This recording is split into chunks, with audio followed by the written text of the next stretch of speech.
Mesyuarat hari ini mendengar pembentangan daripada DBKL, daripada Kementerian Wilayah mengenai cadangan permohonan pembukaan semula pasar-pasar terbuka, pasar pagi, pasar malam serta bazaria di seluruh wilayah persekutuan. Mesyuarat telah pun bersetuju dengan SOP yang ketat yang telah pun dibentangkan, dan mesyuarat telah bersetuju untuk membenarkan pasar terbuka, pasar pagi, pasar malam serta bazaria di seluruh wilayah untuk beroperasi mulai 15 Jun 2020. Waktu operasi yang kita benarkan adalah bagi pasar pagi dan pasar terbuka adalah 6 pagi hingga 11 pagi, pasar malam 4 petang hingga 10 malam, dan bazaria 5 petang hingga 11 malam. Antara SOP yang telah pun kita sama-sama persetujui adalah jarak sosial di antara gerai ke gerai telah pun ditetapkan di antara 1.5 meter hingga 2 meter dan di lokasi terbuka dan berpagar bagi mengawal laluan keluar masuk. Untuk keluar masuk hanya menggunakan satu jalan masuk dan satu jalan keluar. Maknanya secara one way. Masuk daripada pintu masuk, dan bila sampai ke hujung tidak boleh berpusing-pusing seperti biasa. Mesti masuk dan sehala untuk keluar. Dan suhu badan akan diperiksa di pintu masuk. Hand sanitizer perlu digunakan. Digalakkan penggunaan mask ataupun topeng muka.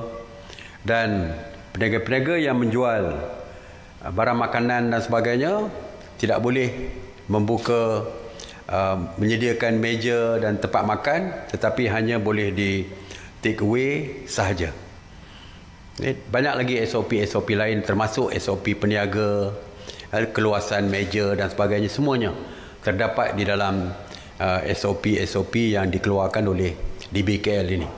Kebenaran ini bukan setakat untuk pembukaan pasar malam, pasar pagi dan sebagainya di seluruh wilayah, tetapi kita membenarkan pembukaan pasar-pasar malam, pagi dan sebagainya di seluruh negara dengan SOP yang sama dengan apa yang dikeluarkan oleh DBKL tadi, dan mungkin juga penyesuaian tertentu berdasarkan PBT. Jadi saya cadangkan sebelum pembukaan ini, peniaga terutamanya dan pengunjung pasar malam supaya memuat turun aplikasi MySejahtera. Satu lagi perniagaan yang ditunggu-tunggu, walaupun berbagai-bagai pandangan timbul, ada pro dan kontranya, tapi perniagaan ini sebenarnya melibatkan seramai 74,500 pekerja yang berkaitan dengan sektor ini, iaitu sektor ataupun kedai gunting rambut. Mesyuarat hari ini juga mendengar pembentangan oleh Kementerian Perdagangan Dalam Negeri dan Hawal Pengguna, dan selepas mendengar pembentangan tersebut, jadi mesyuarat hari ini juga telah bersetuju untuk membenarkan perkhidmatan gunting rambut dan hairdresser dan kecantikan, facial dan sebagainya bermula 10 Jun 2020 dengan SOP yang ketat. Sumbangan sektor ini kepada KDNK negara sejumlah 13.5 bilion setahun. Jadi besar sumbangan kepada pendapatan negara. Aktiviti yang dibenarkan termasuk gunting rambut asas, cuci rambut, cukur jambang dan misai, solekan dan rawatan rambut, manicure dan pedicure, serta cuci dan rawatan muka.